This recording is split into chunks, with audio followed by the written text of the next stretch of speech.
মহান ত্ৰাণকৰ্তা প্ৰভু যীশুখ্ৰীষ্টৰ নামত অভিনন্দন।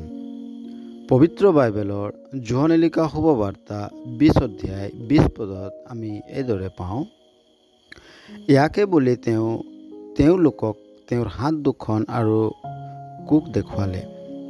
তাতে শিষ্যবিলাকে প্ৰভুক দেখি আনন্দ কৰিলে। মানৱ জাতিৰ মুক্তিৰ বাবে প্ৰভু যীশুৱে মৃত্যু সহিলে। তেওঁক মৈদাম দিয়া হ'ল, কিন্তু তেওঁ তৃতীয় দিনা জি উঠি শিষ্যবিলাকক তেওঁৰ পুনৰুত্থানৰ প্ৰমাণ দিবলৈ তেওঁ নিজৰ শিষ্যবিলাকৰ ওচৰলৈ আহিল।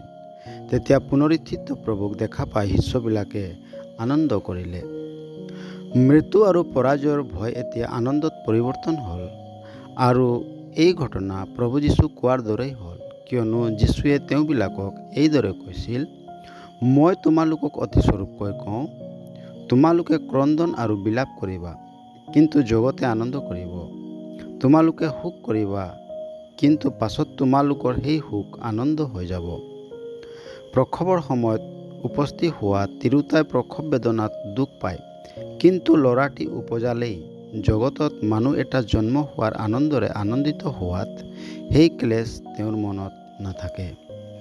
যিজনে প্ৰভু যীশুক বিশ্বাস কৰি তেওঁক নিজৰ জীৱনত প্ৰভু ও মুক্তিদাতা ৰূপে গ্ৰহণ কৰে, তেওঁ পৰিত্ৰাণ পায় আৰু তেওঁৰ পাপ, মৃত্যু আৰু ভয় প্ৰভু যীশুত আনন্দত পৰিৱৰ্তিত হয়।